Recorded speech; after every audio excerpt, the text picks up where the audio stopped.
I'm going to go ahead and hand things off to our Executive Director, Nathaniel Stinnett. And thanks so much. Thank you, Danielle. And thank you to all of you for joining us tonight. For those of you who don't know me, I'm Nathaniel Stinnett. I am the Executive Director of the Environmental Voter Project. And we are going to be talking about Pennsylvania tonight. And wow, do we have a great group of people. And I am going to go ahead and get started. I always find it helpful when I'm in a meeting or a Zoom webinar like this to know what's coming. So here's what's coming. This is your table of contents. This is your outline. I'm going to start with a very, very brief overview of what we do at the Environmental Voter Project. But please understand that tonight's webinar is not meant as a general introduction to our work at EVP.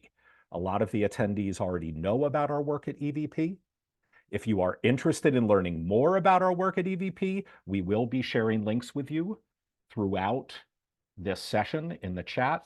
But tonight, I'm just going to do the briefest of introductions to our work so that we can spend the majority of our time on what you see here as item number 2. And that is doing a deep dive into our voter analysis of Pennsylvania, and in particular, the opportunities we see in our work, which is mobilizing low propensity environmental voters over the next 8 months. And then finally, we'll finish with a Q&A session. And so as Danielle mentioned earlier, if you have questions, please do feel free to put them in that Q&A folder. Danielle will either answer them there, or if she doesn't answer them, that might be because she's holding them for the actual Q&A session because she thinks it's something that maybe I can speak to more broadly. All right, let's go ahead and get started. In a nutshell, the Environmental Voter Project is a nonpartisan nonprofit that is laser focused on just 2 things: identifying people who care deeply about climate and the environment, yet don't vote, and then 2, turning them into better voters. That's it. That's what we do. We find environmentalists who don't vote, and then we turn them into better voters. A good way to think about us is, unlike most environmental groups, we're not trying to convince people to care more about climate or the environment. We're not in the mind-changing or opinion-changing business. Instead, we are solely in the behavior-changing business. We want to bypass the hardest, messiest, most expensive stuff of politics, which is changing people's minds and opinions, and instead find the people whose opinions don't need to be changed. Find the people who are already with us and just nudge them into changing their behavior to becoming better voters. And the reason we are so laser focused on this particular niche is because one of the biggest problems we face in the climate and environmental movements can be summed up by this poll here. But I promise to you, this poll is no different from any other poll of voters that you would find for any election, up or down the ballot, anywhere in the United States.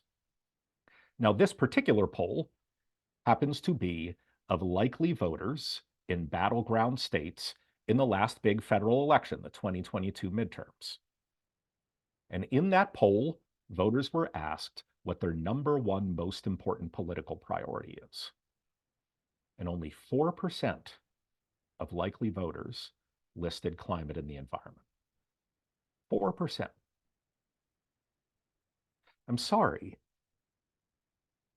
but it is really hard to elect climate leaders when only 4% of likely voters list climate and the environment as their number 1 priority. And then even if we do that hard thing and elect good climate leaders, well then, boy, is it even harder to expect them to spend their precious political capital on something that only 4% of voters list as their top priority.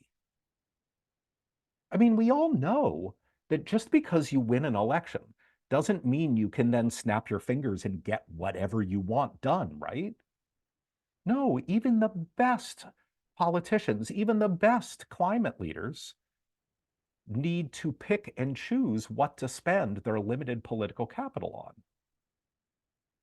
And boy, is it asking a lot of politicians to say, hey, how about you go all in and spend all your political capital on that thing that's like 10th or 11th down the list of voter priorities?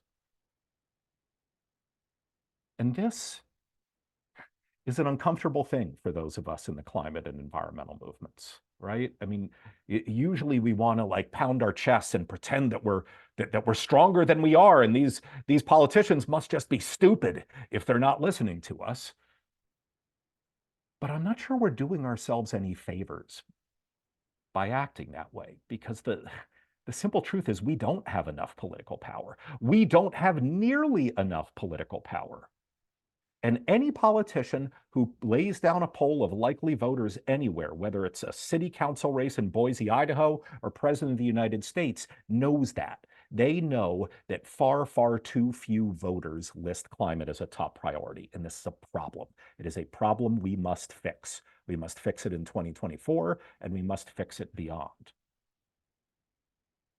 And the reason we at the Environmental Voter Project are so laser focused on this, and the reason we're so laser focused on it in a behavioral way, the reason why we look at this data and decide, okay, well, let's not convince more people to care about climate. Instead, let's find some non-voters who care about climate and turn them into better voters. The reason we're taking that approach is because as we dug into a lot of this polling data and some predictive modeling data, we realized something really interesting.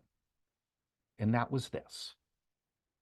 The reason so few voters prioritize climate and the environment is not because too few Americans prioritize climate and the environment.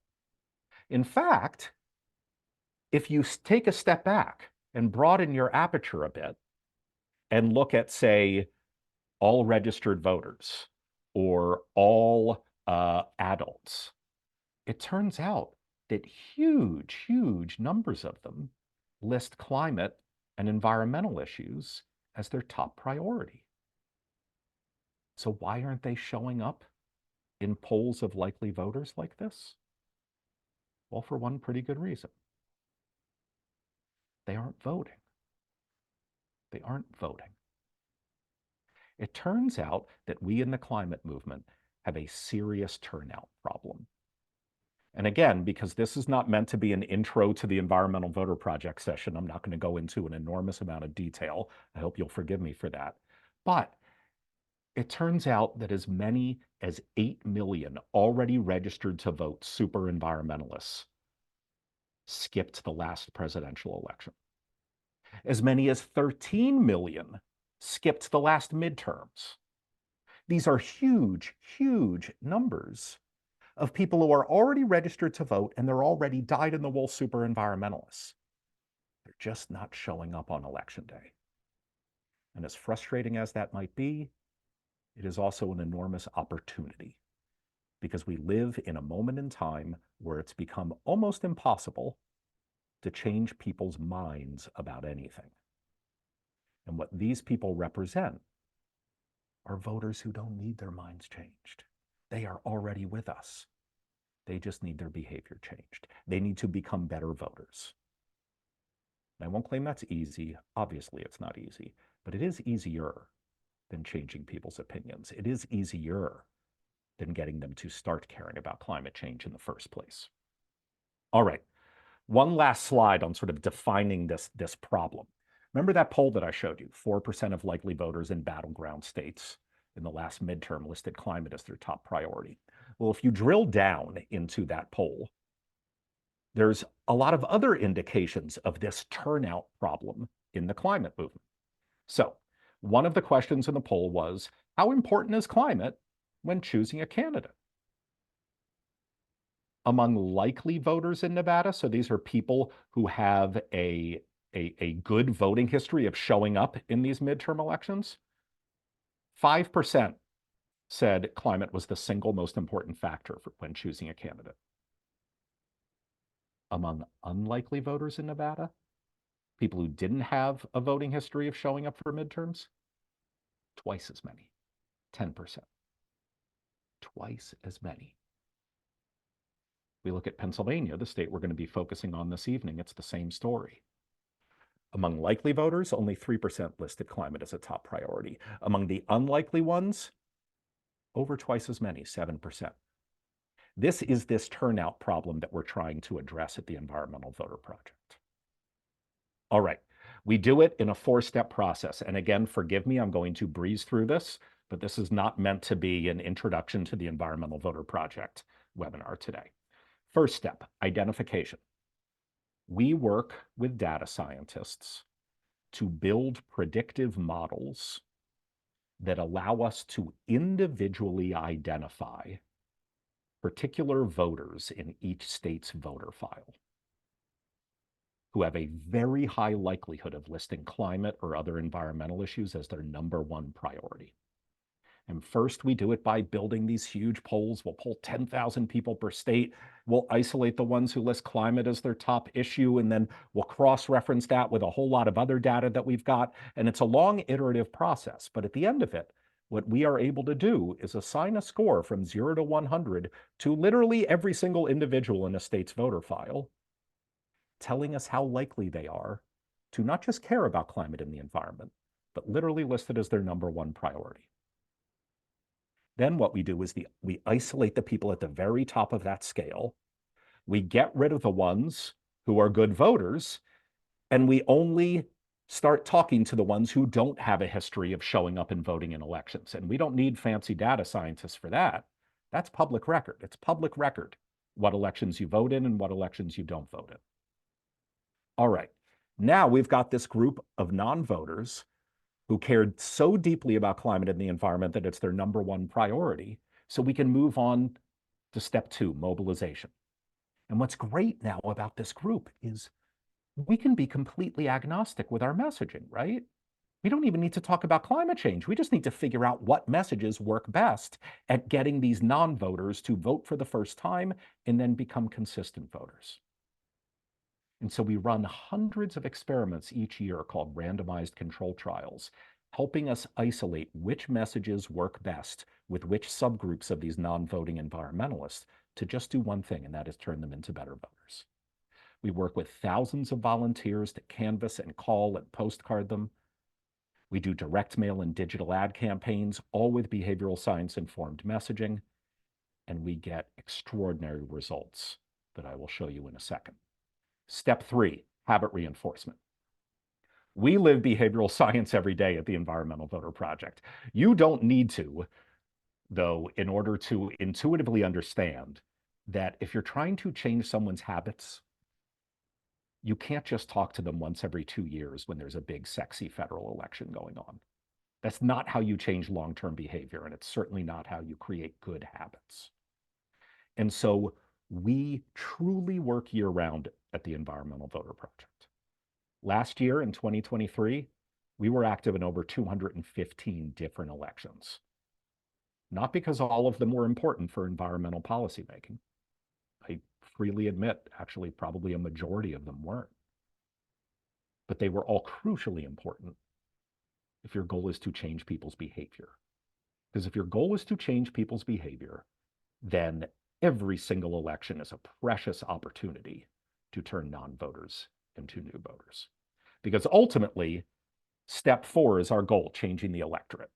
We know that nothing motivates a politician more than the prospect of winning or losing an election.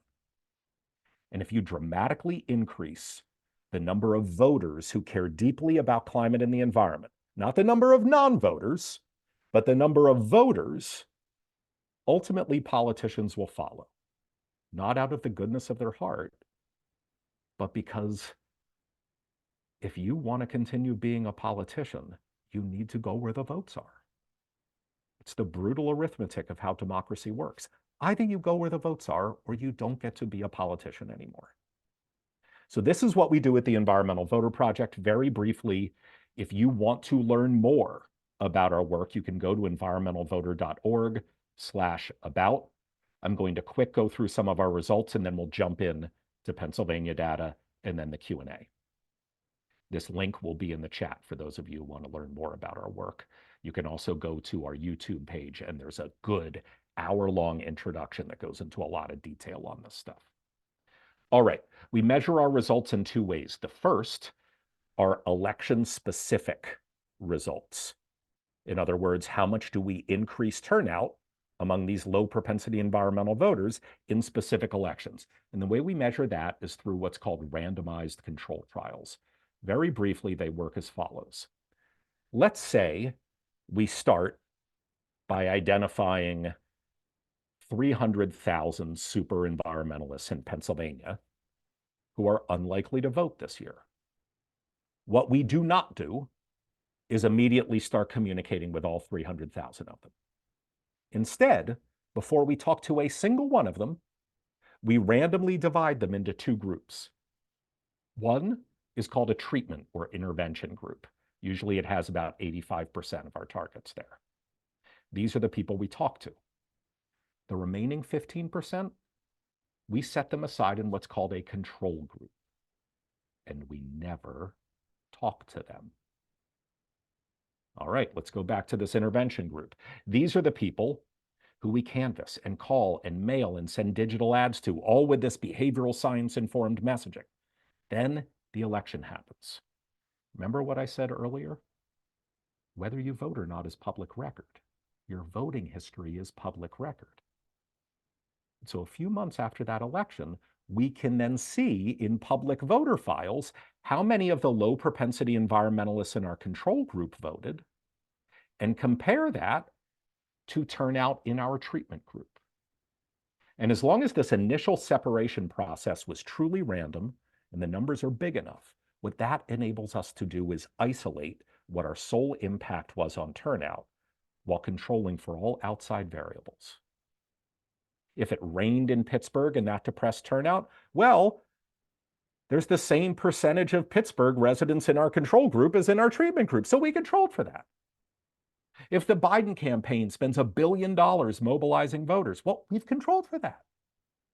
Unless they hacked into our system and decided to only talk to people in our treatment group and not in our control group, we've controlled for things like that. And just over the last 4 years, we've been active in close to 1,000 different elections, and we probably increased turnout in all of them, but probably isn't good enough for us.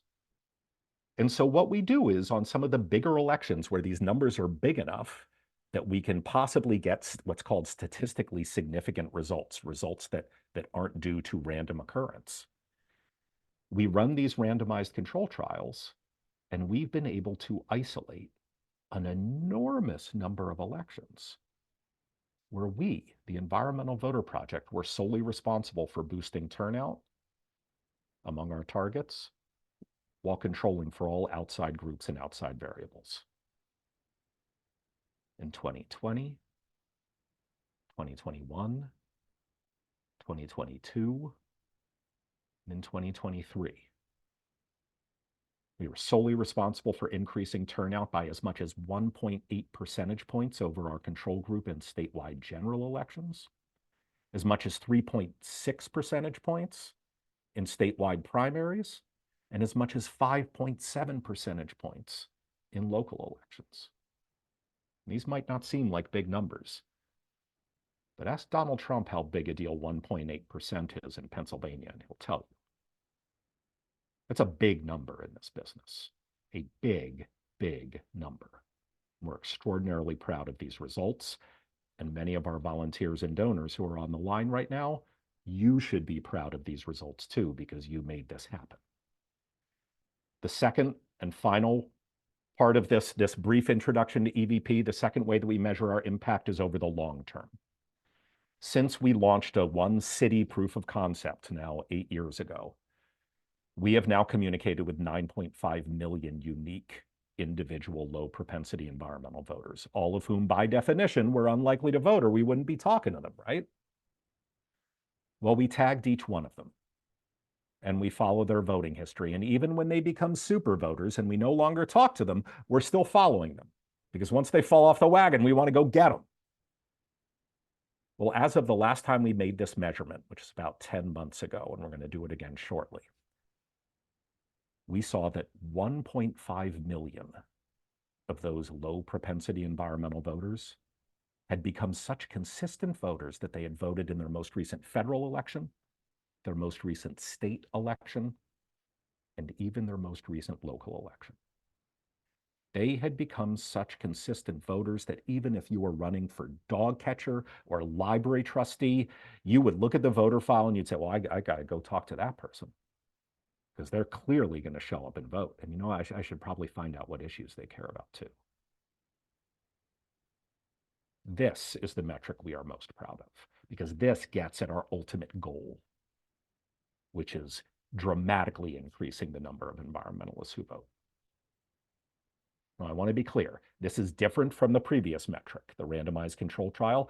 I can't claim that we are solely responsible for turning 1.5 million non-voters into consistent super voters who never miss an election. But we're pretty darn responsible. There's no other group that's now been active in almost 2,000 elections since we started back at the end of 2015. This is what this year-round work can end up with. All right, if you'd like to learn more about our results, we've got tons of papers and reports laying out all of these randomized control trials at environmentalvoter.org/results. All right, that's it. Let's get into Pennsylvania, okay? This is what we are looking at in Pennsylvania this year. Pennsylvania is one of the 19 states that we work in, but it's obviously an important one. It is quite literally the biggest of the swing states, of the battleground states in 2024. We at the Environmental Voter Project have identified something like 280,000, 290,000 of these low propensity environmental voters, 245,000 of whom are in that treatment group of people we're going to talk to. We're still going to set aside a control group because we want to be able to prove what our impact was, learn which messages actually increase turnout. We're always doing that. All right, so what does 245,000 mean in a state like Pennsylvania? Well, we'll see fewer than 7 million ballots were cast in the last presidential election. And in the last presidential election, Biden won Pennsylvania by only 80,000 votes, which is 1/3 of the number of these low propensity environmental voters, who, by the way, are already registered, who we're targeting. These are already registered super environmentalists who did not vote in 2020 or any election since then. And this population in Pennsylvania is so large that it is literally 3 times as big as the margin of victory in the state 4 years ago. This is a big, big opportunity for those of us in the climate movement. I think I probably don't need to tell many of you how important Pennsylvania is this year, but on the off chance that some of you don't know, it is, I think, safe to say the single most important state for deciding who our next president will be. There is also a U.S. Senate seat up for election. The Cook Political Report currently rates 5 of the 17 congressional districts in Pennsylvania as competitive. That's more than pretty much every other state except maybe New York and California have. That's a lot of competitive districts in a time of such gross gerrymandering. Moreover, and I'll have more data on both the congressional races and the state ledge races in a second, both the state Senate and the state House are super close. In other words, anybody pulling a ballot anywhere in Pennsylvania this November is going to be voting on 3 or 4 or maybe even 5 super competitive, important elections just on their one ballot, every single voter.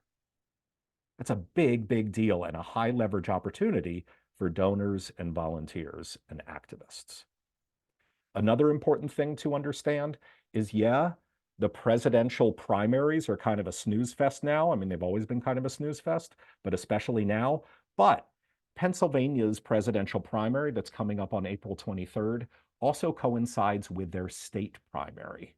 So primaries for Congress, for Senate, for state ledge races, for some municipal races. And so it's actually going to be a higher salience primary than a lot of other races. And that's part of the reason why we're having this early fundraiser.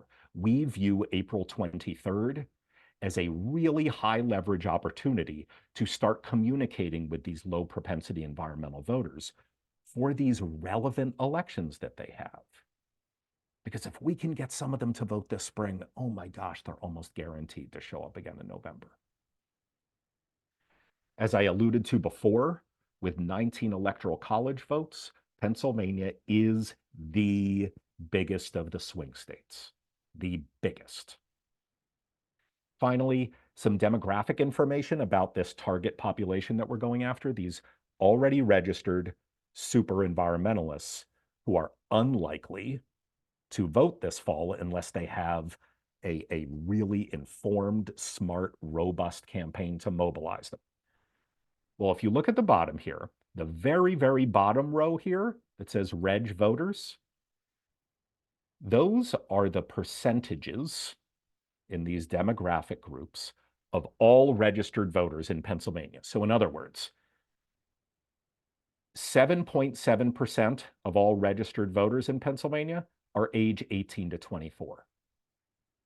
46.8% of all registered voters in Pennsylvania are male.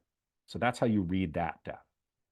The line above it, LPEV, that stands for low propensity environmental voters. These are these people we're targeting. Now, they are a subset of that bottom row, because remember, these low propensity environmental voters are already registered. But we didn't want to just tell you the demographic breakdown of this population we're going after. We also wanted to give you a baseline to compare it to. And you'll see the first thing that pops out, these low propensity environmental voters in Pennsylvania are disproportionately young. That probably doesn't surprise many of you. But you'll see that, 81.5% of them are 18 to 34 years old. That is pretty consistent with what we see across the country. Look at this. It then doesn't go down lower and lower and lower the older you get. No, we are now consistently seeing in every single one of our states that even if you get rid of vote propensity as a variable, even if you're just looking at environmentalists, both good voters and bad voters, the age group that has the lowest percentage of them is 50 to 64-year-olds. It's 50 to 64-year-olds. We see that in every single state that we are in. And people 65 and up, they are a growing population of climate activists and climate voters. And so we see this kind of like swoop when we look at demographic graphs, and would be even more pronounced if we weren't focused on low propensity environmental voters. If we were just looking at environmental voters, you'd see that there are almost as many 65 and up climate first voters as there are climate voters in that 18 to 34-year-old age range. Just pretty extraordinary. All right.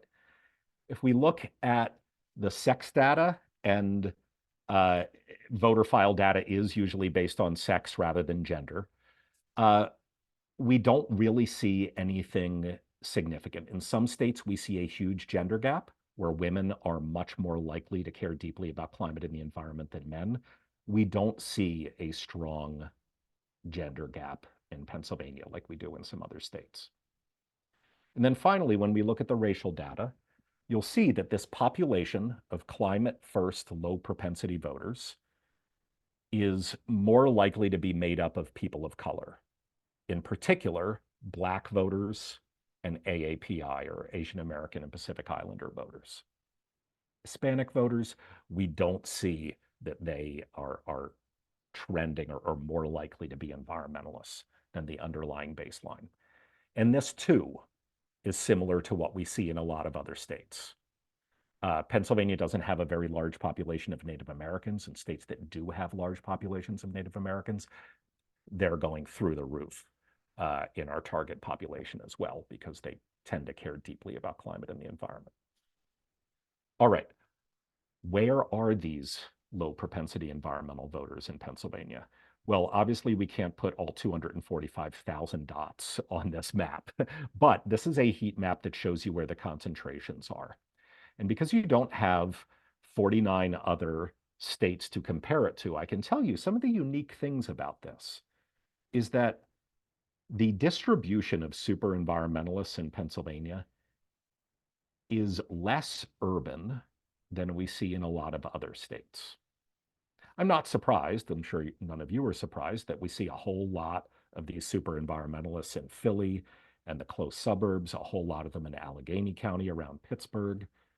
But what you don't normally see is, a huge chunk out here in Dauphin County around Harrisburg, a huge chunk in Northampton County up near Allentown, and even, Bucks County up in the suburbs north of Philadelphia, even up around here. I mean, there really is a decent, I wouldn't say significant, but a decent population of ex-urban and even some rural super environmentalists. Now, it's hard to canvass these people, but it's really, really great to know that for digital ads and direct mail and phone calls and postcards, that this is not just an urban and close suburban population in Pennsylvania. It's also important when so many state legislative and congressional districts are competitive in Pennsylvania, because all of these super environmentalists aren't just clustered in a few dense urban districts. Now, we at the Environmental Voter Project mobilize voters in 5 different ways. There is phone calls from volunteers. There are postcards from volunteers. We as a staff run direct mail campaigns and digital ad campaigns. And then the 5th thing is door-to-door canvassing. We only do door-to-door canvassing in 4 cities around the country, 4 cities where our research showed there was such a densely packed high population of these low propensity environmental voters that we could reach as canvassers, right? Like they weren't in gated communities or they weren't up in high rises, that we decided, okay, we're going to focus on these 4 places. And those 4 places are Tucson, Arizona, Austin, Texas, Pittsburgh, Pennsylvania, and tonight we are happy to announce Philadelphia, Pennsylvania as our 4th canvassing hub. So that means half of our canvassing hubs, 2 out of the 4 in the country, are in Pennsylvania. And here are 2 maps that show you why. We've identified 46,090 of these low propensity environmental voters in Philadelphia. Almost 27,000 of them are easy to canvass, by which we mean they don't live in a high rise or behind a gate, and they are also close to each other. So door-to-door canvassers don't need to like walk for 5 minutes or hop in a car between each door. They are canvassable.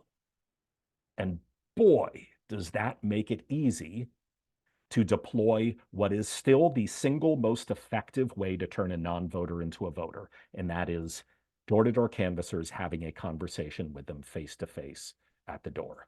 And you can see in Philadelphia, I mean, they are densely packed in pretty much everywhere across the entire city, except up here in the great Northeast. Even, I'm happy to say, over here, my mom will probably end up watching this briefing at some point, and she'll be very happy to see that over here in West Philly, close to where I grew up, that we can go door-to-door canvassing. So Mom, if you do watch this, I'll come home and knock on some doors. But you'll see all over West Philly, Central, South Philly, all over here in the Germantown area, for those of you who are from Philly. I mean, this is a great place to canvass. Similarly, in Pittsburgh, over 12,000 canvassable doors. These are 2 great, great opportunities for us to deploy this most impactful way of mobilizing voters. Just to show you some other places in Pennsylvania and some of the density of targets that we've found there, this is Northampton County, so like northeast of Allentown. Bucks County, right here, huge population, over 10,600 of these low propensity environmental voters in Bucks County. And that just so happens pretty much perfectly matches the 1st congressional district, which Brian Fitzgerald is the congressman for, a Republican. It is one of the most competitive districts in the entire country. It is pretty much all of Bucks County with a little slice of Montgomery. So you're pretty much looking at the county right there. And we've got 10,600 targets there. And then up here, Erie County, a large number of targets. Now, why did I choose these 3 counties? They were the 3 closest counties in 2020. You'll see Biden only won Northampton by 0.7 percentage points, Bucks County by 4.4, Erie County by 1.0. We've got a lot of targets in a lot of important places.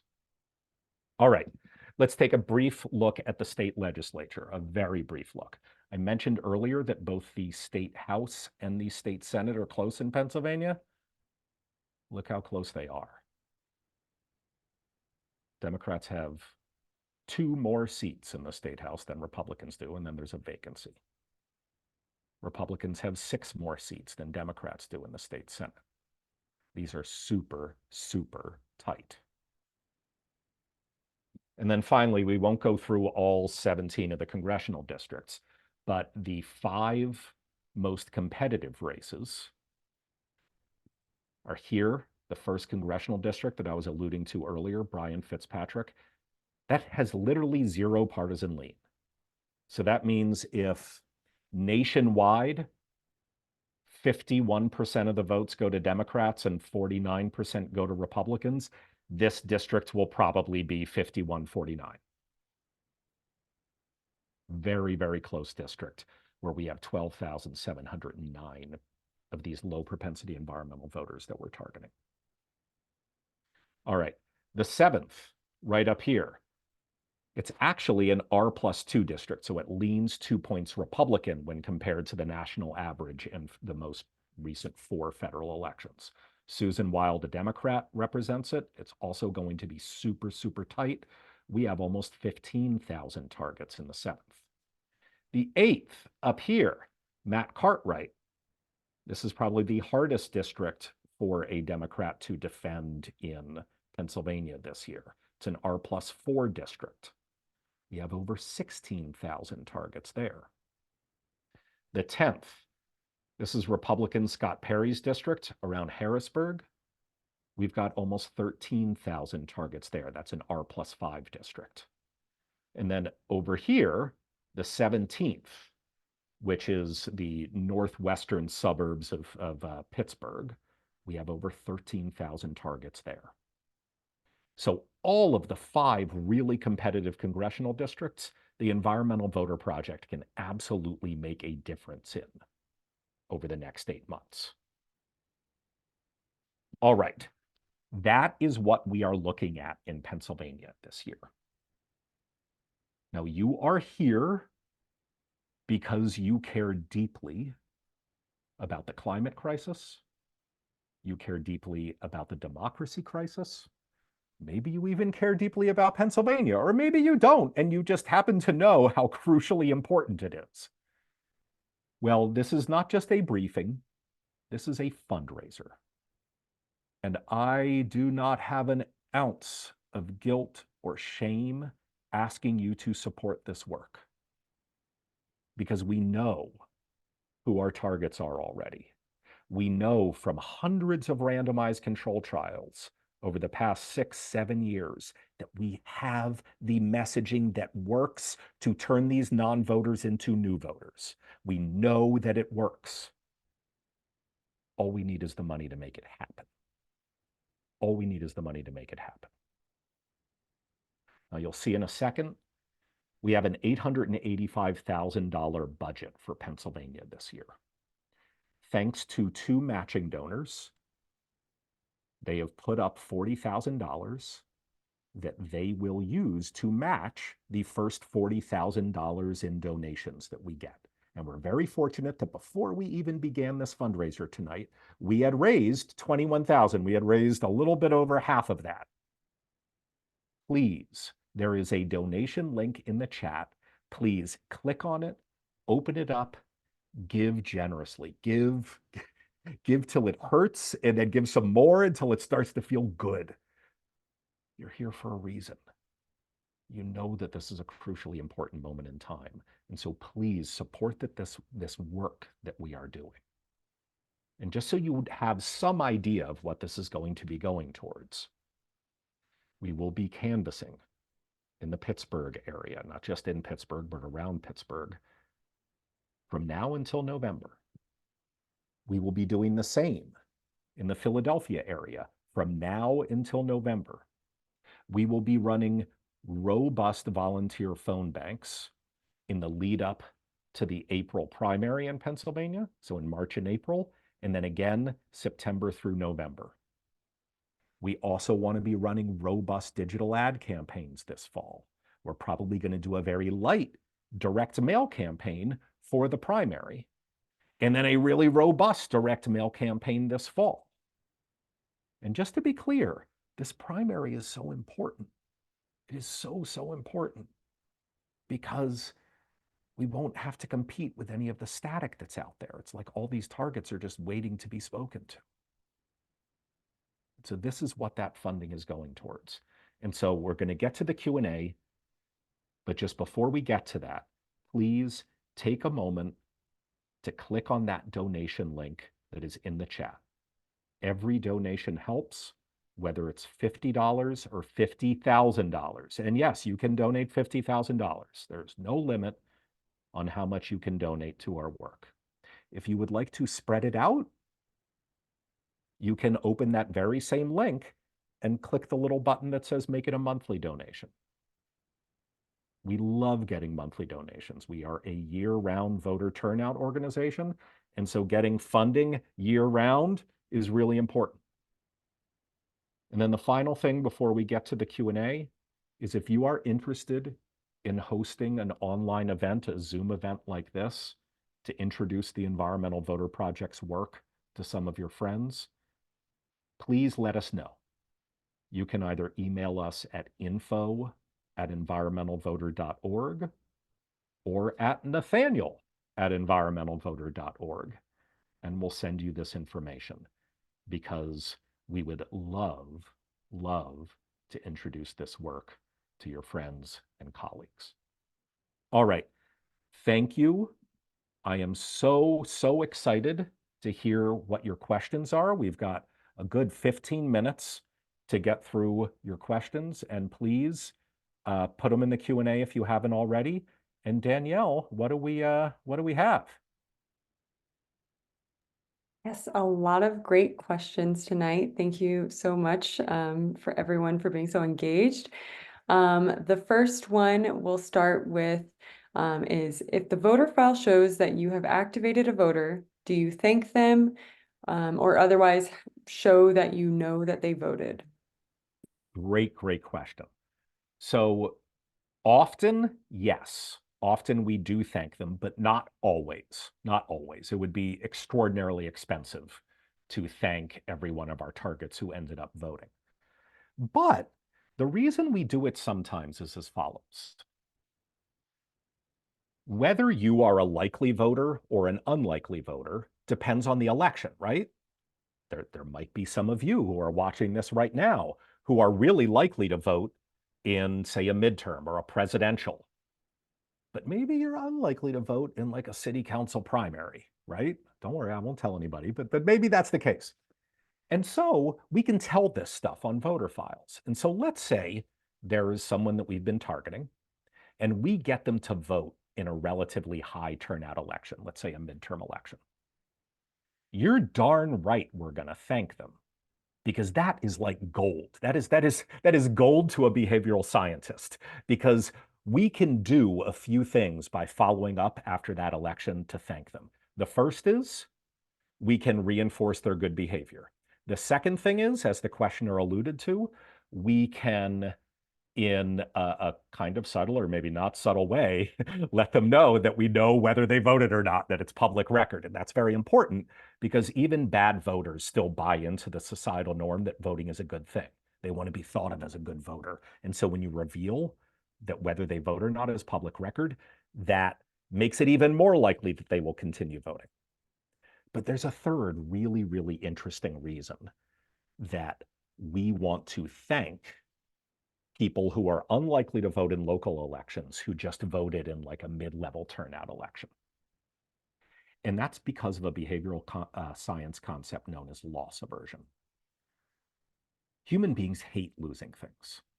We hate losing things so much that there are a whole bunch of behavioral psychology experiments that pretty much show like you are far more upset by the idea of losing $5 than you are happy at the idea of finding $5. We are loss averse.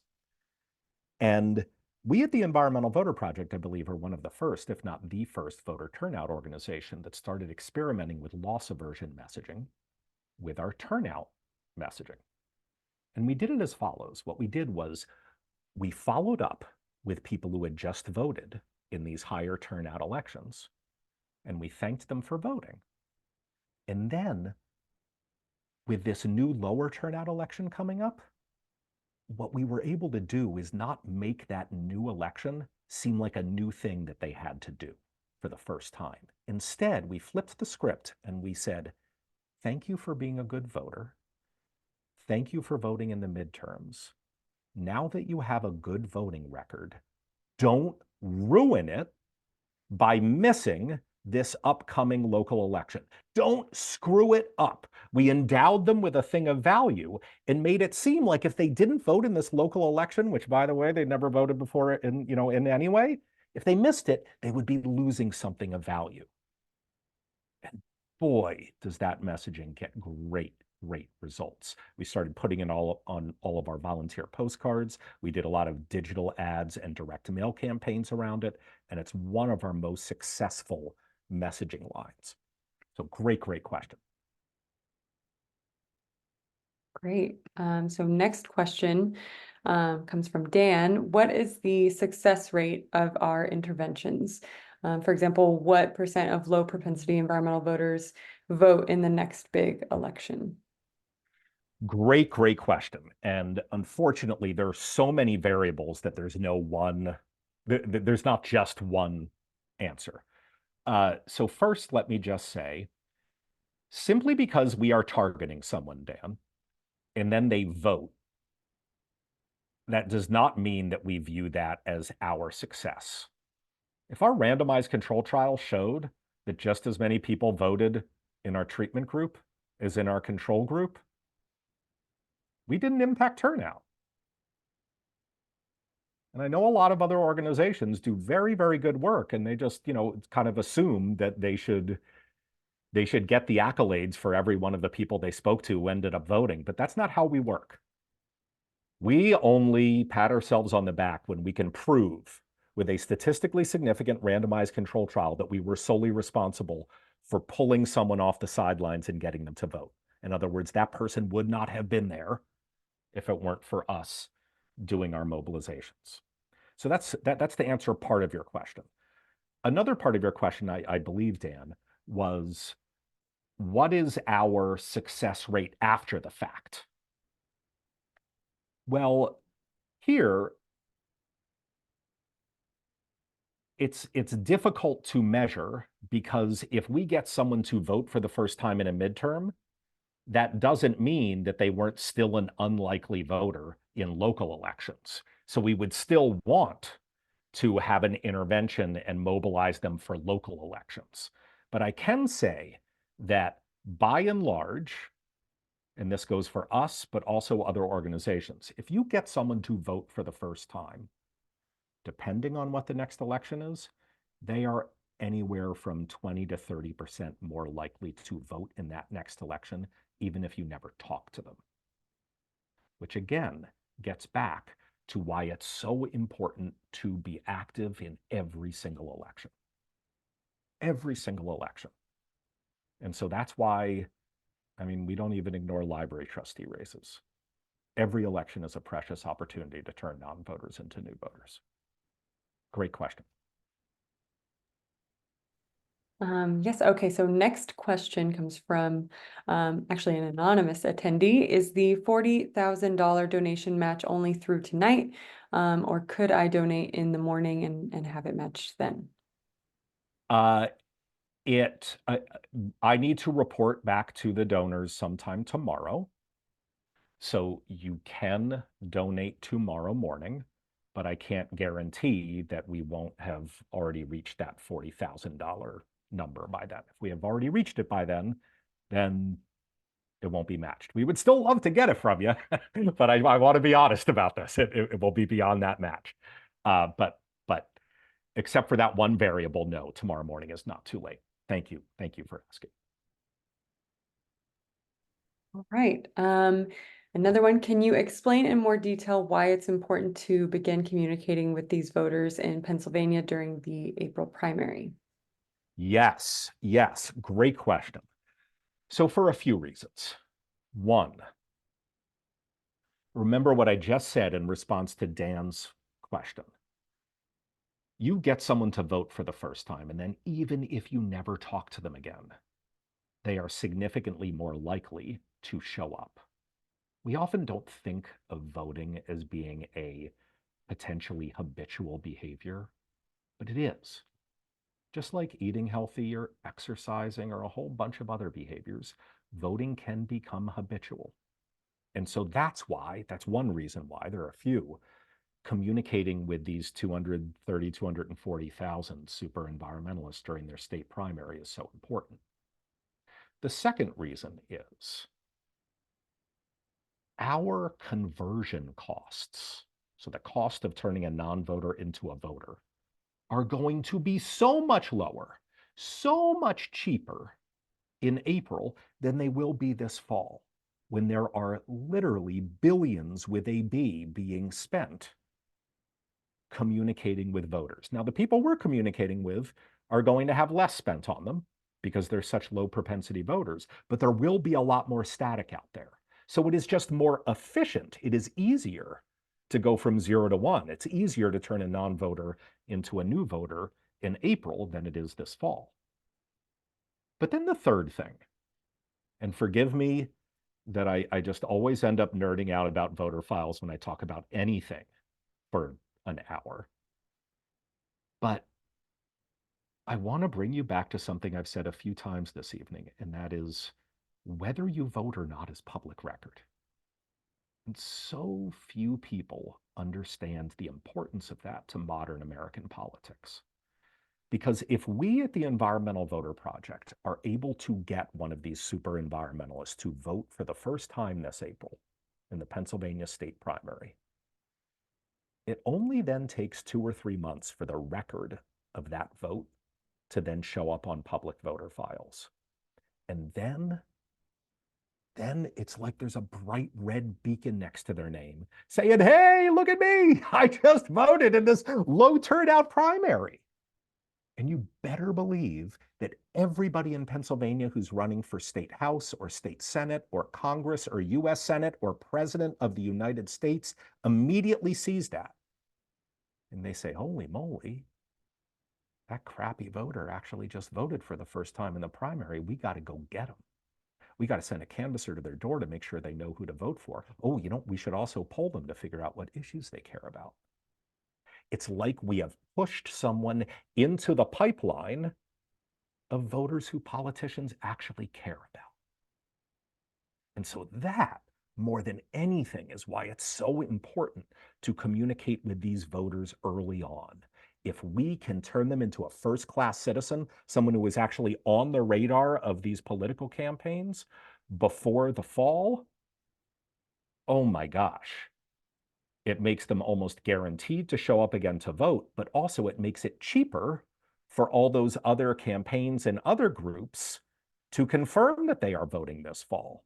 It's like we've taken care of all the work well ahead of time. So that's why it's so important that we raise this money so that we can do a little bit of work this primary season. All right, we're getting towards the end, Danielle. Should we do one more? Do you think that's it? I think one more that I started to answer myself, but it's a really good one, and I think other people might be interested in this. First, it's from Nahit. So thank you, Nahit, for this great question and for making calls with us. They mentioned that they've made calls with EVP before and that they love it. And they wanted to know, to what extent is the goal to convince versus to turn out? And in the past, I've found that many are getting bombarded close to the election. So how does EVP's message come through more than others? I thought this would be a good opportunity to touch on how oftentimes, since our voters are unlikely voters, they are skipped by other voter mobilization groups and political campaigns because they want to focus on likely voters. So thought it was a good one to squeeze in at the end here. Absolutely. Great question, Nahit. And I won't repeat all the wonderful things that Danielle already said. But we are never trying to convince these voters. They are already convinced. They are dyed in the wool super environmentalists. So we're not trying to say, hey, you should care more about climate. We are simply trying to turn them out. And so that's always what the focus of our messaging is. As far as how does it cut through, in particular, in the fall of a presidential general election? Well, I think it's important to remember a few things. One, what Danielle said, these are lower propensity voters, so I won't claim that no one's talking to them, but far fewer people are talking to them. Two, our messaging is unique in that we are not trying to say, hey, vote for this candidate, or hey, you should care about this particular issue. It is in some ways a far easier conversation to have. And so people stay on for longer, whether it's on the phone or canvassing or even during in the mail, because instead we're just using these little apolitical, nonpartisan nudges to get them to the polls. But then I think it's important to close with one third thing that people don't always want to hear, but I think it's important to say. Repetition isn't bad. I know everybody wants to think that if they have a conversation with a voter, it's all they need. All they need is that one conversation and everything else is duplicative. No, repetition matters. If any of you have ever pulled out your hair, I can't do that anymore, but if ever any of you have ever pulled out your hair over like Fox News, just repeating the same thing over and over and over again, and then it's like there are zombies in the street just repeating it, repetition really matters. It again gets back to why we work year round talking to these voters in every election. Because even though we like to think that our messaging is really smart and impactful, and it is, the dirty secret is that our stubbornness is far more important than our intelligence. Yeah, we've got great messaging that works, but if we only did it once a year, we probably would never get any great results. The fact that we repeat it is what matters. And so even if you're talking to someone this spring or summer or fall and you get the sense that 10 people have spoken to them, I'm telling you right now, that's not a bad thing. That is a good thing. Repetition matters. All right. Great question, Nahit. Thank you so much. I am going to close by again asking you to go into the chat, click on that donation link, please. You've outed yourselves. I hate to tell you, you've all outed yourselves. You are here for a reason, because you care deeply about the climate crisis, or you care deeply about the democracy crisis, or both. You are here not because you love sitting on Zoom for an hour on a weekday evening. You're here because you want to make a difference. And this is your way to make a difference. We've got what, 33, 34 weeks from today is election day? 34 weeks from right now. Let's see, it's 9 p.m. on the East Coast right now. Polls will have just closed in Pennsylvania, and you'll be watching election returns roll in the biggest swing state in what is probably the most consequential election of our lifetimes. Don't have any regrets. Get in the game. Even if you're not going to support our work at the Environmental Voter Project, get in the game.